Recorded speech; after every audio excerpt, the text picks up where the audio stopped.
Welcome to Career Buzz, the unique radio conversation that empowers lives, enriches careers, and energizes organizations. Today, a special episode of Career Buzz recorded in front of a live audience.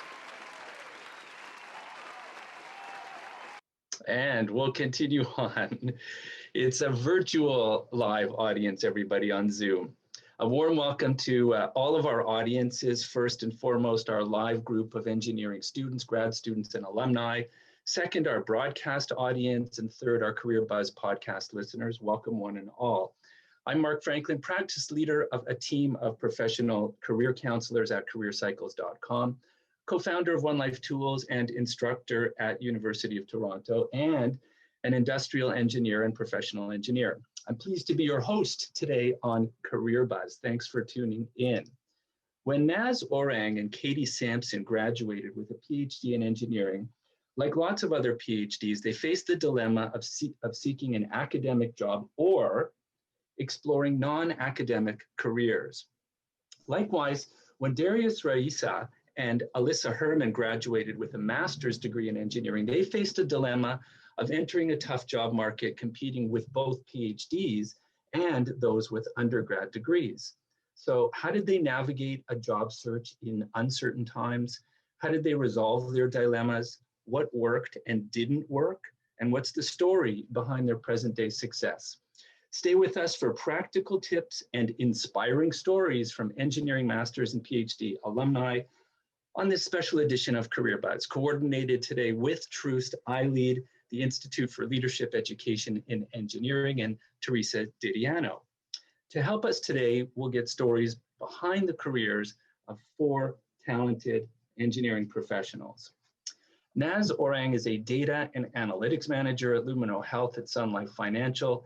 Naz earned a PhD in chemical engineering focused on energy optimization from sustainable sources for pulp and paper, and was deeply involved in Troost iLead courses and programs. Naz, welcome to Career Buzz. Hi, Mark. It's great to be here. Thanks. Katie Sampson is a research associate at National Research Council of Canada. Katie worked in 6 research labs through her undergrad, graduate, and career positions, from solar cells to 3D printing. She earned a PhD in chemical engineering and applied chemistry and took an iLead career management program. Katie is also Ottawa chapter co-lead for Women in Renewable Energy. Welcome, Katie, to Career Buzz. Thanks, Mark. Thanks for the invitation. Darius Raisi is a consultant at Deloitte in operations transformation practice. He earned a Master of Engineering in Material Science and Engineering with an emphasis on entrepreneurship, leadership, innovation, and technology in engineering. That after an undergrad in nanotechnology, and he also took an engineering careers course with iLead. Darius, welcome. Hi, Mark. Thanks for having me.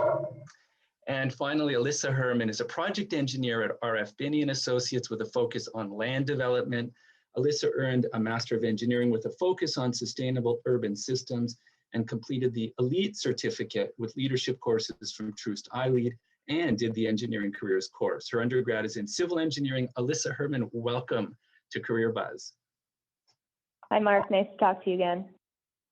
All right, let's get started, everybody. Briefly, what's your role now? And what would you say are the top 3 or 4 skills, both technical skills and non-technical skills, that you draw on to be successful? We'll start with the PhDs, Naz, and then Katie, and then we'll move to Darius and Alyssa. So Naz, over to you. Yeah, so I work at Sun Life Financial, the insurance company. I work in a little group called Lumino Health. If you don't know what that is, go to luminohealth.ca and see for yourself. It's sort of your one-stop shop for finding a healthcare provider. I have a role of data and analytics manager in Lumino Health, and essentially we deal with all of the data that comes through from the Lumino Health platform, and we help various teams within Sun Life to use this data and also to make business decisions on what to do next. So if I want to sort of boil down to 3 or 4 skills that I use every day, I would say just obviously experience with data when you're in a data role is important. That's one of the things that I did learn during my PhD, and I do use that every day. But even more sort of I want to say broadly than that, is problem solving skills. So dealing with ambiguity really is, you know, given a question, understanding what that question is, finding all the components to it, and setting out a plan of how do we go about solving it. Really, the main thing that I can say that is very transferable from a grad degree to my current role, or any role for that matter, is I think dealing with ambiguity, honestly, and being able to ask the right questions to solve problems that we don't even know what the problems are. Obviously, soft skills like, you know, communication and working closely with other people is also something that, especially with my work with iLead, has helped me a lot in my current role. Great, thanks, thanks, Naz. I'll just say that word, soft skills. People use that word, you just used it. You know, I'm going to try and reframe it. I like the phrase power skills. You know, there's hard skills and then there's power skills, and they both balance out for each other. Katie, over to you. So what's your role, and what are the 3 or 4 skills that you use? Yeah, so I'm a research associate at National Research Council of Canada, or NRC. NRC has 14 research centers that are various fields and backgrounds. And I work in the Security and Disruptive Technologies Research Center. And so we do research on material science and physics and other things like that. But specifically, I do a lot of research on advanced materials for additive manufacturing, or 3D printing, as well as printed electronics. And I'd say top 3 skills that are used are actually very close to what Naz said. So I also had problem solving, not just in sort of the daily research R&D problem solving and how to figure out what to do in the lab and things like that, but also outside the R&D. So how to tackle a project, what projects to go for and which ones not to go for. And then also beyond problem solving, I'd say 2 other key ones that go hand in hand are teamwork and communication. So teamwork, I not only do I do my own projects, but I work very closely with my own group. I work very closely on collaborative projects with other research centers. And we work with academic partners, so graduate students at universities and professors, as well as external industry partners. So being able to work with effectively with people of different backgrounds and different expertise is very important.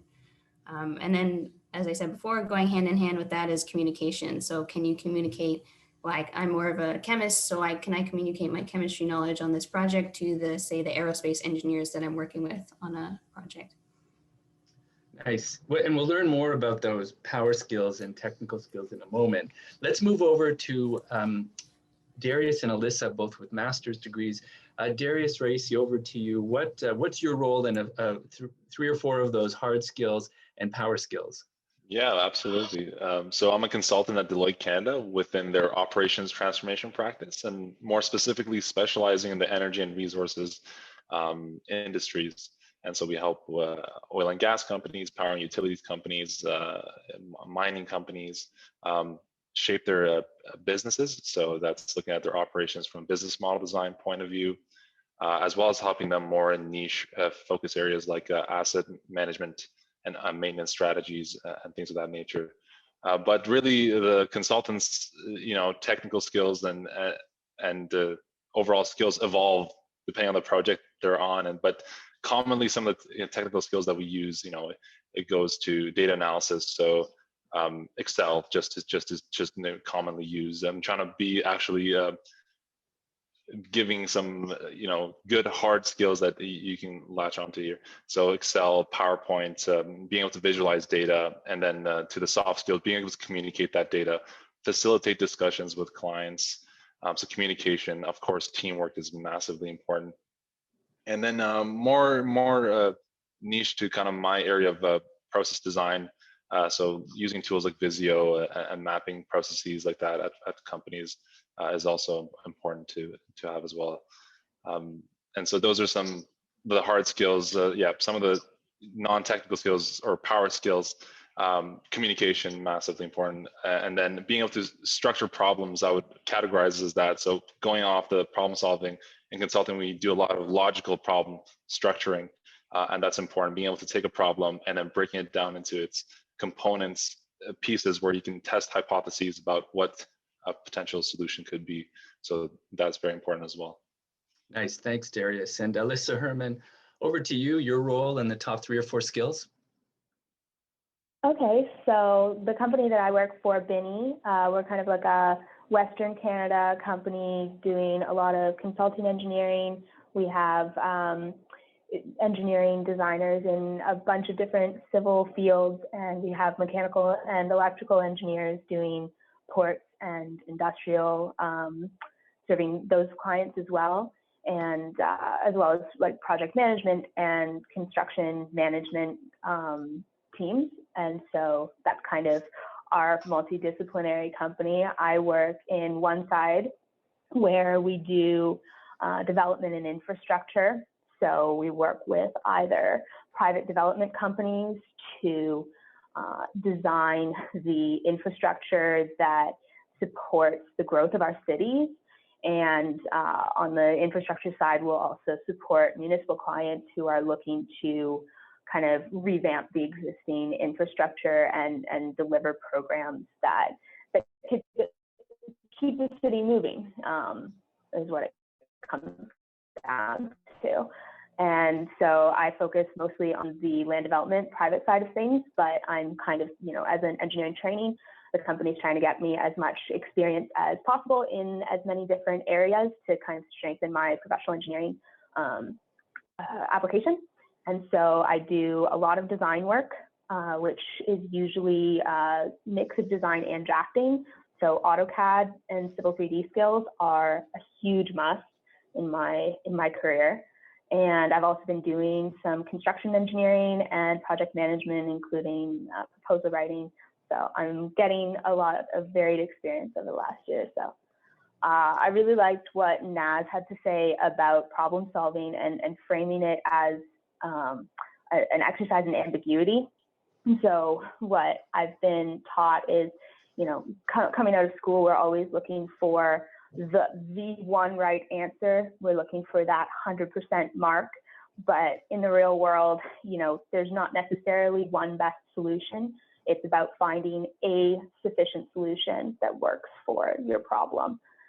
For me, a lot of times that involves spatial visualization.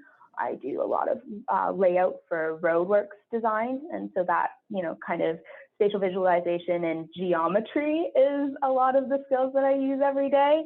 But I think that the most important skill that's often overlooked is, as Katie said, communication. It doesn't matter how good your technical skills are. It doesn't matter how good you are at your job if you can't communicate that within your team and to your client. Nice. So some real common themes across the 4 of you, especially on those power skills of communication and problem solving in the face of ambiguity. So for our audience who's actually with us in this pre-record, you guys work at 4 really great organizations: Sun Life, NRC, Deloitte, Binnie. Those who are on the call here, give me a thumbs up if you'd be interested in one or more of those 4 jobs. They all sound great. And what I'd like to find out from each of you now is how you got that job. And, if you could just say, was there a job posting or not? And if there wasn't, how much did networking help to get that opportunity? And part of getting a job, of course, is interviewing.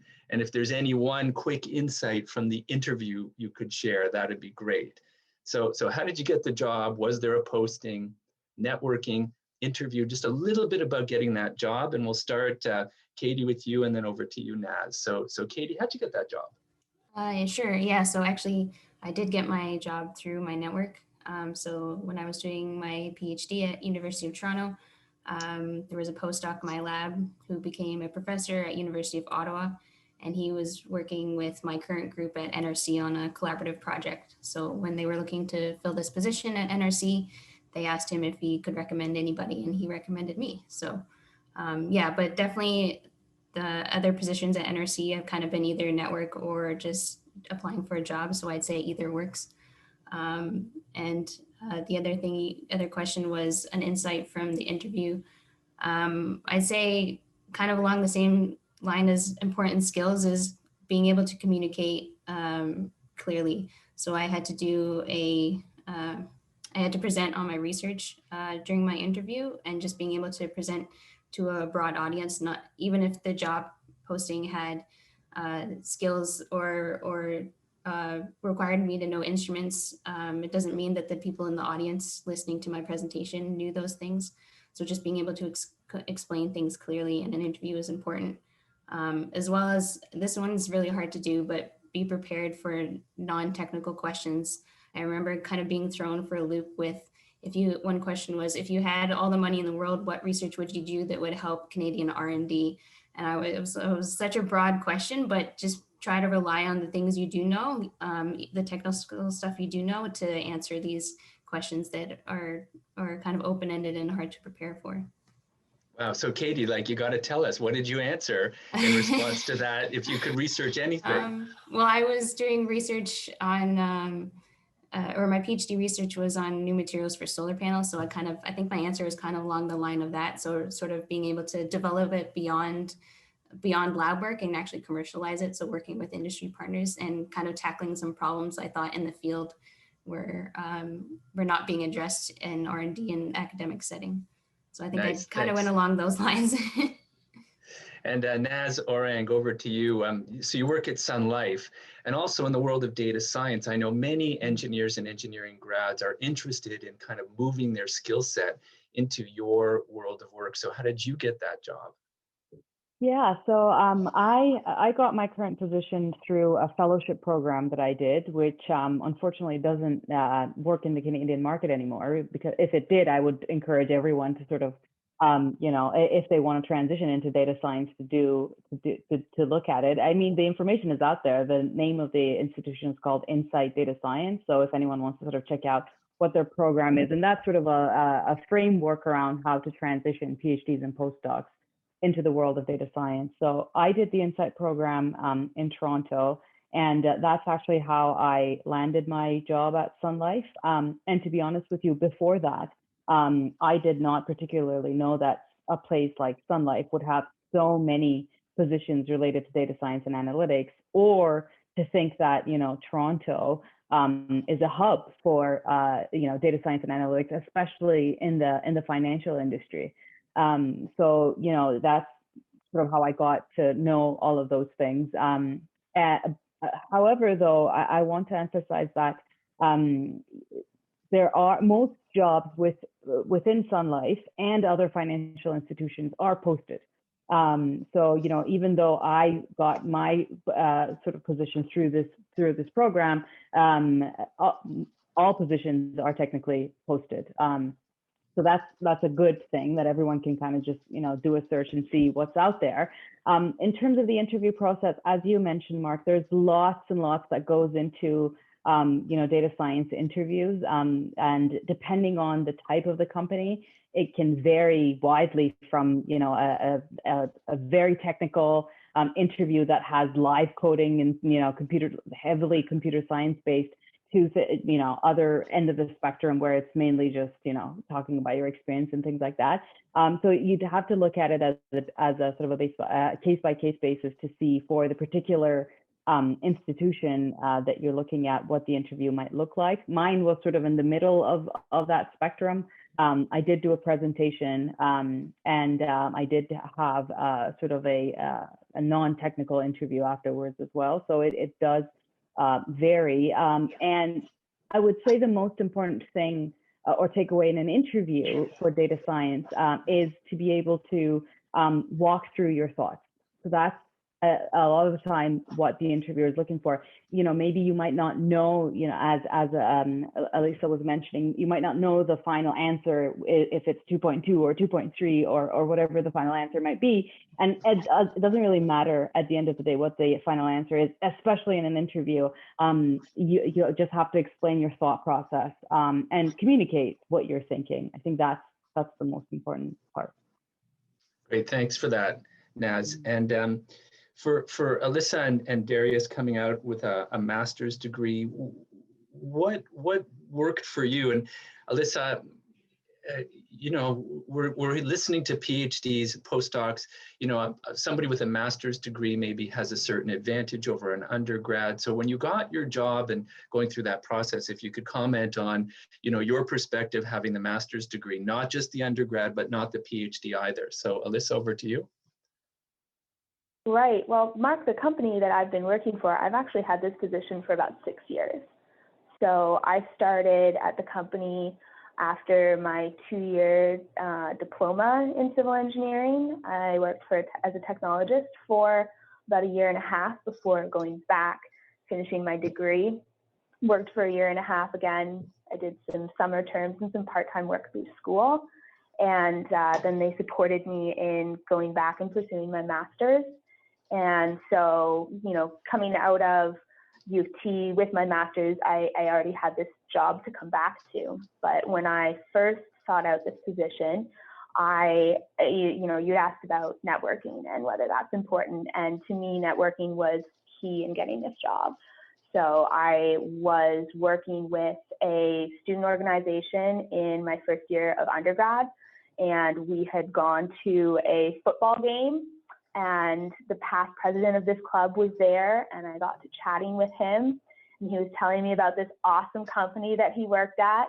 And my little 18-year-old self, I was like, oh, that's so awesome, and that sounds like a good company. And I did my research, and I decided that I wanted to work there as well. So I leveraged that connection that I had made into an industry-sponsored project that I then leveraged into getting a job that never got posted.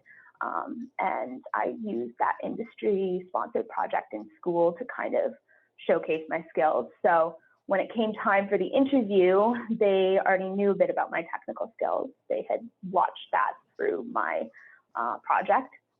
And so I came into the interview expecting, like Katie had said, you know, expecting all these technical questions. And in the end, they really just wanted to have a chat with me. And they asked me about, you know, previous work experience, like as a lifeguard. And they asked me, you know, what I like to do on the weekends for fun. And really, they were just trying to find out if I would be a good culture fit for the company.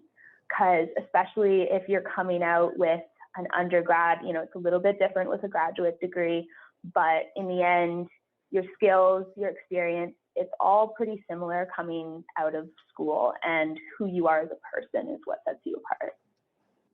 Right, so it's almost like the engineering degree or the master's degree was the price of entry into the conversation, and these other things distinguish you from those peers with the other kind of cultural fit questions that you mentioned. Yeah, I definitely agree with that. Nice. And Darius, Raisi, over to you. How did you get that job at Deloitte? Yeah, so I guess the short answer is there was a job posting and I applied, but there's a lot of backstory and how that really that comes about. And I want to make it real for the audience. I know, you know, most of the audience are U of T students. I saw some of them in the comments where, you know, they're MEng students, master's students. So I want to make it real for them about how I got the position that I got. So part of the MEng, what attracted me was the fact that you could take these I-lead courses and steer out of the, you know, hard academics. So me coming from a nanotechnology background, it was a lot of research-based in material science background. I wanted to steer off a little bit, diversify my skill sets. And so I took these I-lead courses, one of them being yours, Mark, APS 1030 Engineering Careers, in which, you know, that helped me to take inventory of my skills, understand what are my assets, what are my personal qualities, and then make a commitment to, you know, exploring an opportunity or a field. And one of the fields that I had chosen was consulting, and to explore that avenue. And so I ended up taking courses to align with that. And that's the great thing about U of T is these courses are available. So there's actually a course called Management Consulting for Engineers. It's a graduate course. And I took that, and that was a segue into me tasting the world of consulting at the graduate level. And so through that, I met some interesting individuals. One of these individuals, who's my good friend now, introduced me to this platform called Ripen, RIIPEN, and it's a platform where companies will host challenges or case competitions as a mechanism of trying to pre-qualify candidates who are really interested in their company. And so they're like value validation projects. And most often, if you win these case competitions, you end up getting an interview. And so that was the case in for me, and I won one of these competitions and landed an interview with Deloitte within the risk advisory practice, actually. And so when I went through the interview process, I actually didn't land that job. But the partner who interviewed me, at the high level, she liked my approach, my demeanor, and she actually referred me to another position in the Toronto office which is where I am now, within the energy and resources sector. So it's not always linear, but if you commit to a focus area, and U of T has the resources and the courses available to help you explore those opportunities, and so that can kind of help you steer in exploring that career path. And because I got that referral, I made a direct application for that job and went through the interview process. And during the interview process, consulting interviews are very unique in that they present you a business problem case live, and they want to test kind of your thinking and logical problem structuring, like Naz was mentioning. Being able to just lay out what your thought process is, walking through kind of an ambiguous problem that you're given, such as, this company wants to enter this market. What do you think? At a high level, right? So, and being able to kind of walk the interviewer through that thought process of why you think so or not, what's your recommendation, is key. So, yeah, absolutely. I remember, Darius, I worked for another competing management consulting firm once upon a time, and I had 7 interviews. It was a 7-interview process because, of course, in consulting, the people are the product. How many interview steps were there, or levels within your getting hired? Yes, so luckily it was not 7. It was probably around 3, and actually in 2 segments, so 2 rounds, but 3 portions. The first round had 2 sections, which is one a case interview, which is 45-minute usually, and another 45-minute of behavioral. And then if you pass that round, you might be invited to a networking event at a restaurant or something. You can socialize with some of the people that work there, have a better understanding, and then you go to the second round, in which it can be another case interview and a behavioral, but in my case, it was just a 45-minute behavioral interview. Yeah, luckily it was not 7 though. All right, well, we could have a whole other episode on case interviews and behavioral interviews, those 2 terms you just used. And if listeners are curious about that, they should Google that and find out more, especially for consulting case interviews and what that is. But thanks for telling us about that. And I really liked what you said about tasting, about exploring, and I'd encourage all listeners, if you have a career idea, to try it, to taste it, to explore it. The Design Your Life people call it prototyping. They use the design language. Prototype a career idea, check it out, and that's one of the best ways to explore those possibilities. You gave the example of using a course like that, management consulting for engineers, and that was another way yet to taste it. So thanks for that. You're listening to Career Buzz, a special episode of Career Buzz, live in front of a live audience on Zoom. It's all about navigating a job search in uncertain times, practical tips and inspiring stories from engineering, masters, and PhD alumni. My guests today are Alyssa Herman, Darius Raisi, Naz Orang, Katie Sampson. I'm your host, Mark Franklin, here on Career Buzz. So everybody, let's look back, look at the present, and look forward. Okay, and if I could step back a little bit and ask you for a turning point.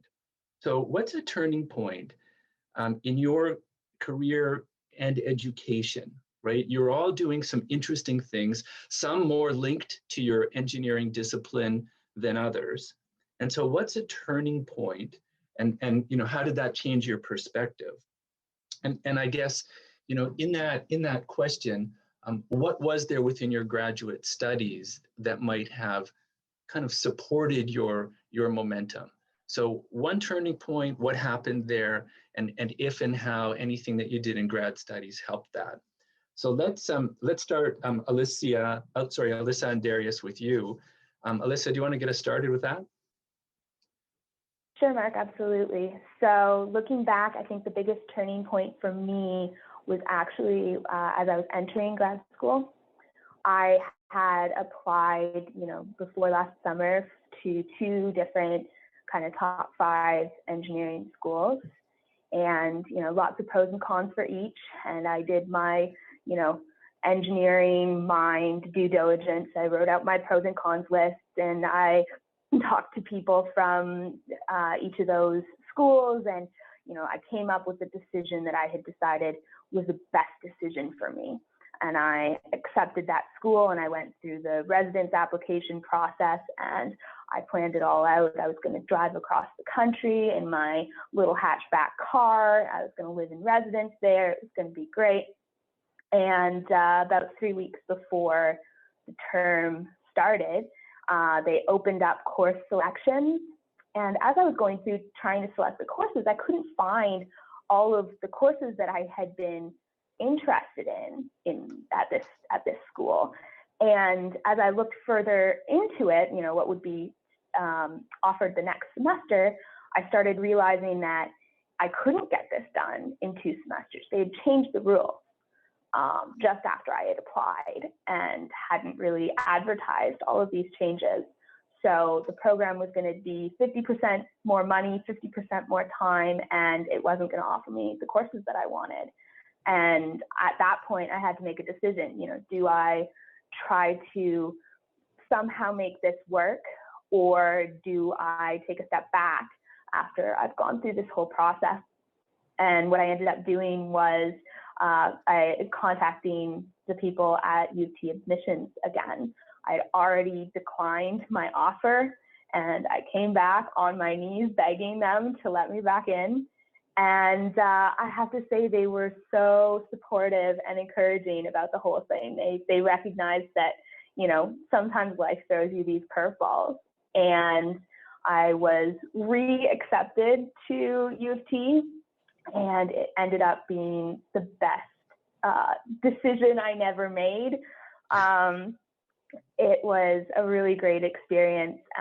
It worked really well for me. But it was, that was a really stressful turning point for me as I was trying to navigate, some other major changes in my life. But, from an education standpoint, and, I got to live out in Toronto and live with my grandma for 6 months. And, looking back on that, that's, one of the best experiences I'm going to have in my life, especially when you have the perspective of this pandemic. It really shines a new light on things. So when I came to U of T, I think one of the most valuable things I took away from the experience as a whole is that concept of you can't pour from an empty cup. So all of the leadership, True Style Lead courses that I took, and to me, it was all about finding self-care, finding self-growth, and that was kind of the focus for me of my time in graduate studies. And I learned a lot technically, and I got a lot of great contacts that will take me forward through my life. But I really took that opportunity to grow as a person the best I could. So thanks for that, Alyssa. A great story about the best decision that you never made. Although you did, just for everybody listening, sometimes you have these dilemmas and it's never quite as cut and dried. You make a decision, sometimes you can reverse that decision if circumstances change, and it's worth it to try and get back to a situation. Sometimes, you've burned a bridge and it's too late, but often it isn't. And I really appreciate that story of being able to circle back around. Darius, over to you. One turning point in your story that made a big difference and what you learned? Yeah, absolutely. I think it was just going through the MEng program and diversifying my skill set, being able to take other courses, in project management, finance, operations, and leadership, just in general. Like, these courses are tremendously valuable, which are not really emphasized at the undergrad level or in a traditional, research route if you don't pursue them. So that was tremendously helpful, taking, again, courses like engineering careers, management consulting for engineers. These types of courses help you, explore potential opportunities, particularly if you're slightly uncertain about, you've accumulated all these experiences and all these skill sets. You don't know exactly what, field to go into, and you have questions about that. These courses can oftentimes help you clarify, or at least decide and commit to exploring one avenue, and that's very valuable on its own. And then also being able to be at the university and networking with other, individuals, other students that are hungry and ambitious. There's a lot of value in that on its own, which is, I don't think is not emphasized enough. And then, being at the university, being able to participate in clubs, for me, a big one was being able to participate in the Graduate Management Consulting Association, go to some of their conferences, events. It was being able to, be involved with the university consulting group, helping nonprofits, as an extracurricular activity on some consulting engagements. These were all, cumulatively that university experience at U of T definitely helped shape where I am now. Right. So any listeners who are in an institution now, especially during the pandemic, to take advantage of those opportunities, right? I mean, there's the curricular courses, but there's these extracurricular clubs and that engineering, or I think it's a management consulting student group, right? Not just engineering students. Correct. That's right. Great, thanks. And Naz, over to you, a turning point in your story and anything else that was helpful through that graduate experience. Yeah, absolutely. So for me, I think for, similar to most PhD students, some people will enter a PhD thinking or knowing that they want to stay in academia. And some people will, find out halfway through that that's not really the right path for them. I actually didn't start my PhD to become a professor. I knew that's something that I didn't want to do. So from the very beginning, though, I had this sort of constant anxiety that, sure, I'm doing my PhD, I'm enjoying what I'm doing. I think I'm making good progress and all of that, but what am I going to do after? Once this 4 years is over, I'm going to wake up, I'm going to have a PhD, I'm going to be overqualified, quote unquote, without actually having any qualifications that I know of, sort of an imposter syndrome thing happening there too.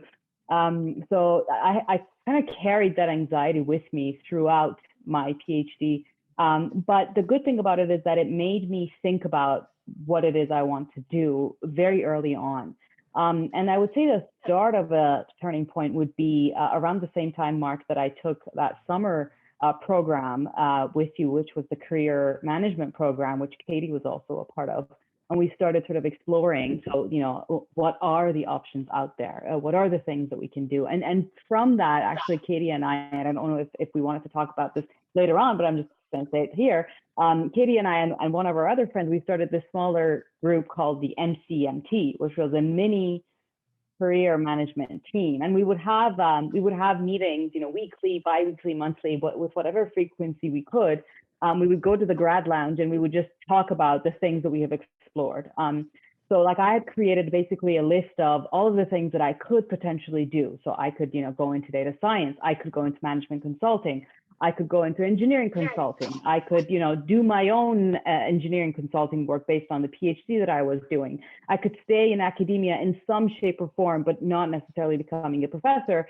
So we would essentially, I would, go through this list every once in a while, focus on one of them, and then take it off and say, well, no, this is not going to happen. And then, I mean, when I say take it off and say this is not going to happen, that happened multiple times. So I went down the management consulting route and I was like, no, this is not for me. But then you get to the end of the list and you're like, okay, we're done. Nothing is for me. Let's start at the beginning. And then you start looking at it again.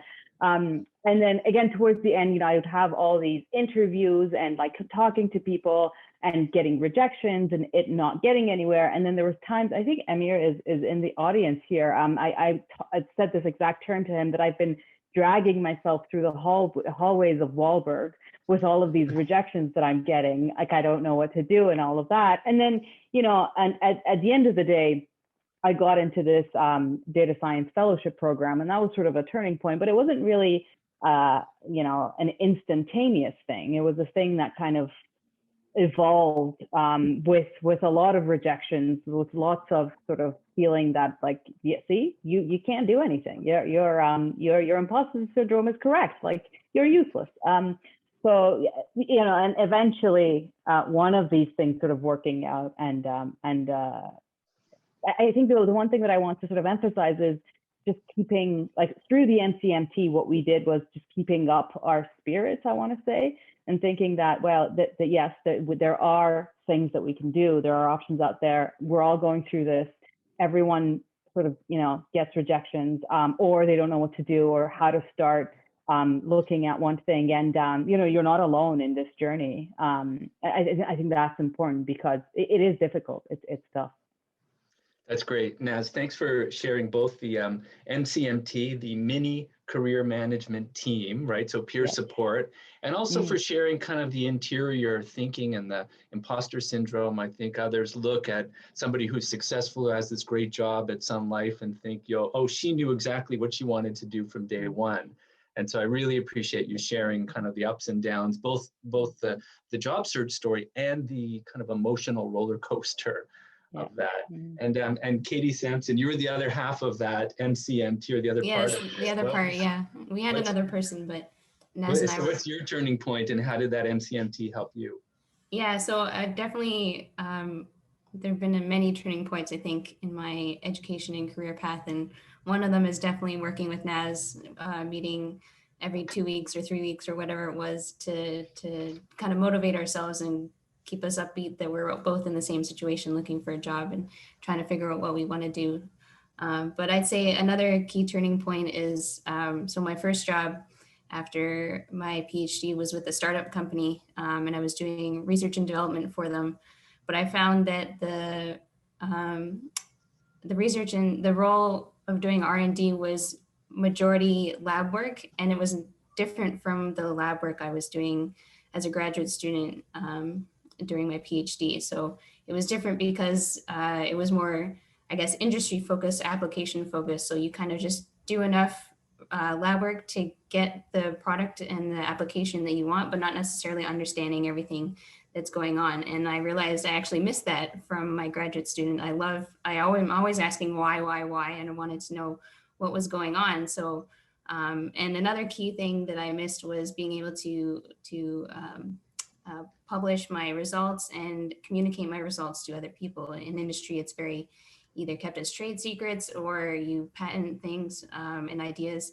But I found I missed being able to write out my results and clearly explain what was happening and then show it either in a publication or in a report or something like that. So that's what, when this position came up at NRC, I thought, yeah, I think actually I'd prefer doing that kind of research than more industry focused research. And kind of to go off of what Darius said too, a key thing during graduate school was my extracurriculars. So I was very involved in Graduate Student Association in Chemical Engineering at University of Toronto, or at KEGSA. I was co-chair 1 year, I was treasurer for 2 years, and an active member for the other 2 years, I guess. But yeah, just definitely learning those power skills, as you call them, like working as a team and with people of different backgrounds and expertise, definitely taught me a lot. Not only that I use in my job now, but it was also helpful during my graduate studies. Nice. And that MCMT for you, Katie, how helpful was that? Oh, very helpful. Yeah, just I think as Naz said, just knowing that somebody else was going through the same things, and also it got me very comfortable with being uncomfortable. Like we made ourselves go to networking events to network outside our field and outside academia, and we kept ourselves accountable to going to those things. Either we would go together or we would go to separate things, but we would say, okay, in our meeting when we met, we would say, okay, I'm going to this networking event. So it made sure that I went, rather than being, oh no, I'm shy, oh, I don't feel like going. So yeah, it was very, very key, and it helped me realize what I wanted to do and to explore, to apply for jobs, and then kind of go along that pathway. Nice. So if we're looking for practical tips out of today's session, let me just emphasize how useful it is to have something like a peer support group, whether you call it the mini career management team or something else, for both support, emotional support, and accountability, that word that was just shared You know, if you say, hey, I'm going to do this thing by next Wednesday, it's so easy not to do it. But if you said it out loud to somebody, you know, and if you're going to feel like a jerk for not having done it by next Wednesday because you're going to meet with your peers, that's as good a reason as any to get it done. So that's a really great idea. Thanks so much for that. You are listening to Career Buzz. I'm your host, Mark Franklin. Before continuing on with today's interviews, I want to let listeners know about the archive of Career Buzz Inspiring Career Stories. You can check the podcast link at careercycles.com or subscribe on your favorite podcast app. You leave us a review. If you're interested in engineering-related podcasts, have a listen to the mini-series within Career Buzz called The Thoughtful Technosapien. We did an episode called Engineering in Times of Crisis with Jerry Buckwalter. He's the COO of the American Society of Civil Engineers. It was a fabulous interview. And we also had Alison Cretney, who leads Future of Energy at Energy Futures Lab. And I produced both of those with the Engineering Change Lab. Also, iLead staff were on Career Buzz, and we had focus on leadership learning for engineers with iLead Assistant Director Annie Simpson and leadership education specialists Jordan Danio and Albert Wynn. Go to careercycles.com, click on podcast or subscribe to on Career Buzz on your favorite podcast app. So now back to our interviews with Alyssa Herman, Darius, Raisi, Katie Sampson, and Naz Orang. So let's bring ourselves into the present and future, and people are listening to this during the pandemic. And, you know, times are not great. Unemployment in Canada really spiked at the beginning of the pandemic. It's come down a bit, but it's still higher than it was pre-pandemic. So how has the pandemic affected your work and hiring? So especially on the hiring side, if you could comment a little bit on, you know, what has happened to the changes in hiring in terms of numbers and the whole recruiting process, and therefore any tips for candidates. So Alyssa, if I could start with you at Binnie, from maybe the most traditional engineering employer. You're working for a firm that lots of engineers would want to go and work for. What's happened during the pandemic at your firm? Right. So, Mark, I'm not, you know, exactly super involved yet with the hiring process or with HR, but I know that, you know, kind of at the beginning of the pandemic, we were lucky enough to be able to retain enough business.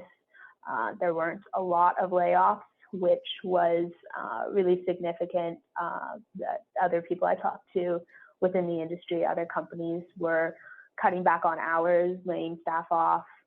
We were able to stay fairly stable, but we put a pretty big pause on hiring through last year in order to kind of preserve the security of our existing staff. As I told you, I started at the company 6 years ago, and we've almost doubled since then.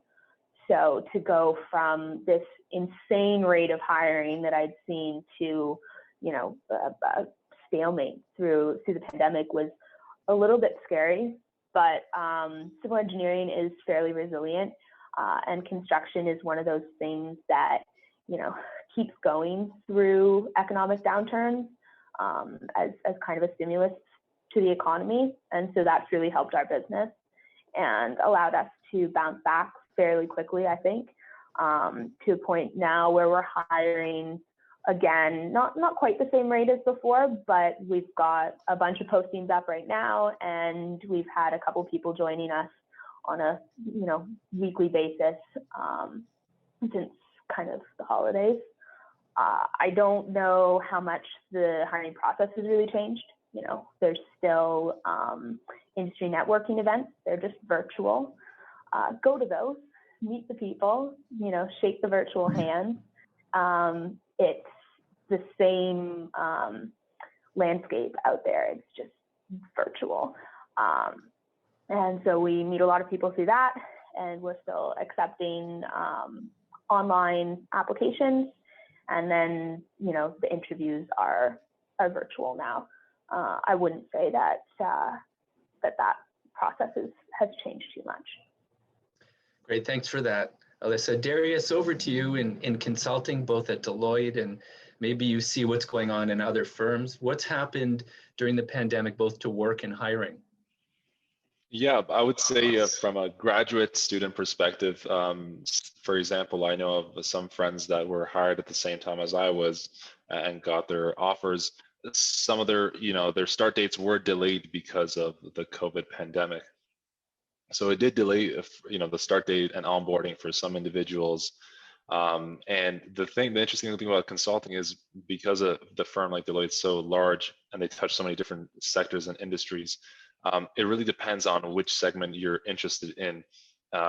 For our practice in energy and resources, we're still doing well, and the focus may have changed. For example, it may not be so much so on oil and gas. Now it could be a transition to different sectors. That's just an example, hypothetical, but you can imagine that would maybe have implications for the type of skill sets that you might want to hire going down the line.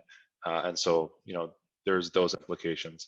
But otherwise, we're still hiring. We're, for our practice, we're hiring interns for the summer. We're hiring professional, experienced hires. So it hasn't stopped, that's for sure. Nice, that's encouraging to hear. And Naz Orang, over to you at Sun Life. What have you noticed during the pandemic for work and hiring? Yeah. So I think similar to what Darius was mentioning, because Sun Life is a very large organization, there's definitely been impacts, but usually, like the way that I sort of see it is that they tend to actually hire someone at the beginning or over the summer basically, but since then our small group hasn't had any other hiring, but that doesn't mean that it's true for the entire organization. In fact, it's not true. I know that there are other groups that have hirings and it's sort of business as usual. And I think this is true for, again, most financial institutions, that there might be an impact in one business unit, but that doesn't necessarily mean that the net number of job postings have decreased drastically. But for data science in general, I wotake say that initially I think there was a hit essentially to new job postings.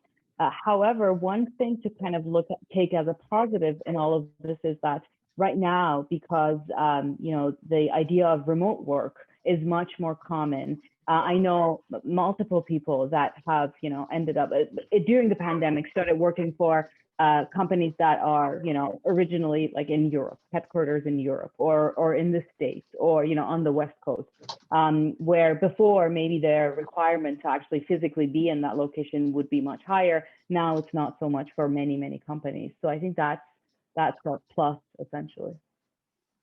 All right, some encouraging news on that side too. Thanks for that. And Katie Sampson at NRC, what are you noticing?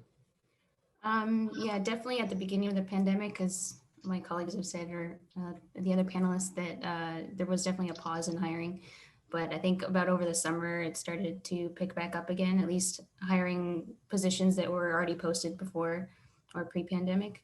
And I believe now it's been gone back to what it was before, and we have postdoc positions available now in various research centers across NRC. So I think basically the biggest change now is more on the applicant side. So instead of being invited to come to visit the facility and see the labs and meet the people working in the place, you're now doing it over Zoom like this, or Microsoft Teams, or some other platform.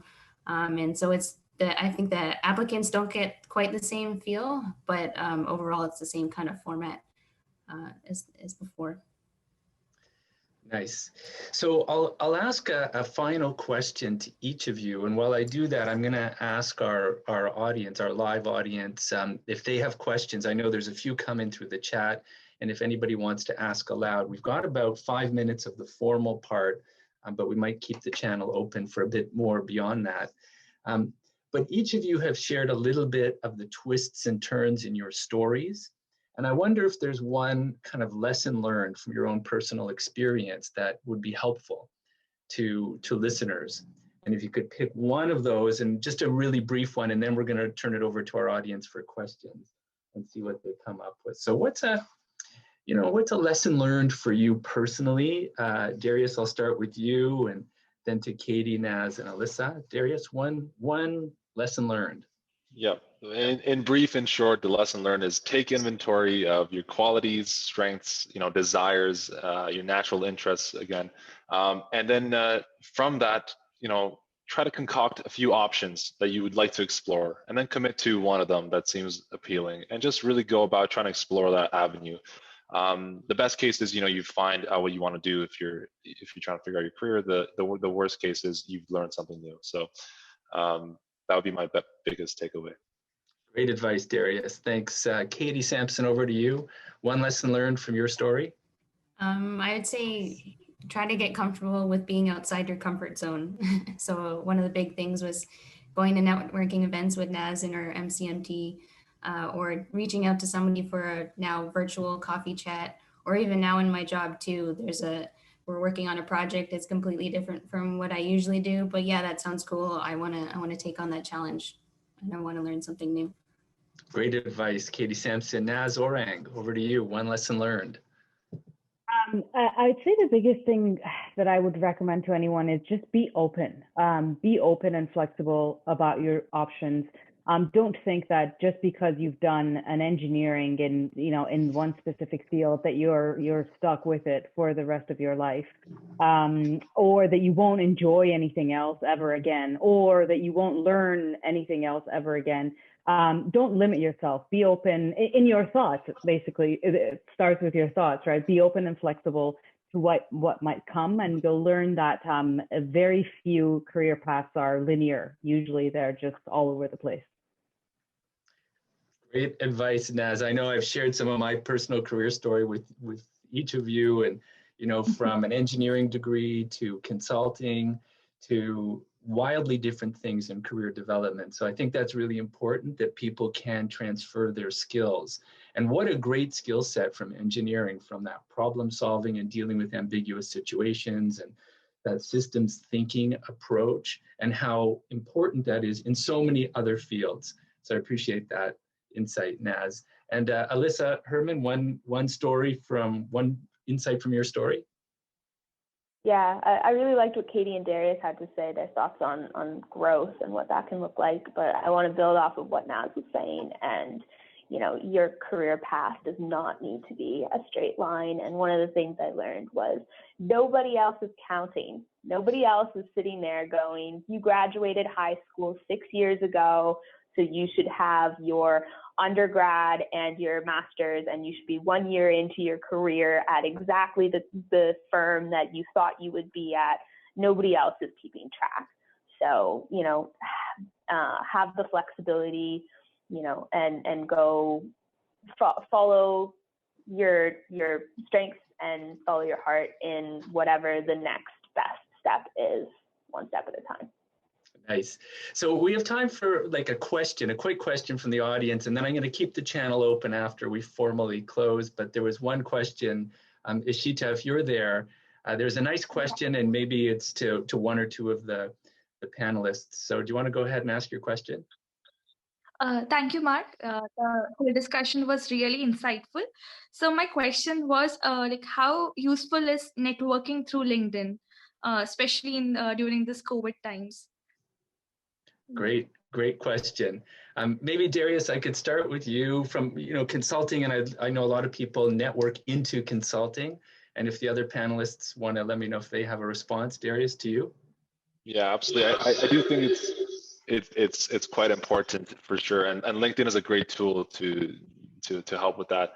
One thing to note is that whoever you're reaching out to, just be genuinely interested in wanting to learn about what they're doing, their role or their company. Just being genuine is a big part of it, and going in with the mindset of wanting to add value, asking the important questions of actually being interested, like what challenges are you facing, or is your organization facing? These are important, and they allow you to then actually understand what this person does day to day. as well as imagine yourself in their shoes, right? And then you can work backwards from that and say, hey, like, this is something that I want to do. Maybe you can even go and do your own value validation project on it. You know, come back, hey, I thought about this challenge that you had, and here's a few options that I was thinking about. And that's very impressive, you know, when networking and has, you know, big impact. If your intent is to try to, you know, maybe get a job or, you know, get a referral, if that's the goal, go in with, you know, just being genuine, having good intent, wanting to really learn about that industry or field or about that person. But yes, LinkedIn is a great tool for that. Great advice. And Naz, did you have a quick response to that? Yeah, yes, absolutely. So I do think that LinkedIn is a very powerful tool for networking. However, I think if you're doing networking through LinkedIn and sort of, you know, cold emailing or cold messaging people, just be prepared that you know, maybe 1 in 10 or 1 in 20 are going to respond. You're not going to get a response from everyone, and don't let that throw you off your path. If they don't, you know, if you don't see a response from a person, then, you know, leave them alone, basically, because chances are they're not going to reply. But it doesn't mean that others won't. You just have to kind of keep at it until you find the right person. The other thing that I think LinkedIn is very powerful for is networking after a networking event. So for example, if you go to a networking event and then follow up with them and then say, hello, you know, we talked about whatever, and then, you know, actually like create a relationship with them so that there are points of conversation that you can have with that person. So I think it used in that sense is also very important. One other point that I want to make for data science in particular, I would encourage everyone to check out TMLS, Toronto Machine Learning Society or Summit, whatever the S stands for. TMLS has some really good events and they're all virtual now. And that's sort of a place to find individual in all of these different companies that you know, do work related data science analytics. And then you can follow up with them on LinkedIn, for example, and sort of maintain and nourish that professional relationship. Great advice, both of you. Thanks for that. And networking, you can improve your odds. Naz, I heard you with that kind of discouraging 1 in 10. You know, a warm contact, maybe through an alumni of your institution. If you're at U of T, there's U of T Engineering Connect, and if you're listening and you're connected to the alumni of your institution, if you say, hey, I graduated from McGill and you graduated from McGill, you're going to increase your odds of people saying yes to that. I go with 50-50, but you know, it's worth it to reach out. Yeah. All right, so we'll keep the channel open for those on the live call, but I'll wrap up for now, and just to say, thanks so much to our guests today, Darius, Raisi, Katie Sampson, Naz, Orang, and Alyssa Herman. You've been listening to Career Buzz, the unique radio conversation that empowers lives, enriches careers, and energizes organizations. I'm your host, Mark Franklin. You can find out more about me at careercycles.com. Special thanks to Teresa Didiano and the team at iLead. Technical production today was by Lucy Welsh. Subscribe to Career Buzz on your favorite podcast app and find it at the podcast link at careercycles.com. Catch Career Buzz every Wednesday at 11 a.m. Eastern Time on CIUT. That's it for today's episode of Career Buzz. Thanks for listening.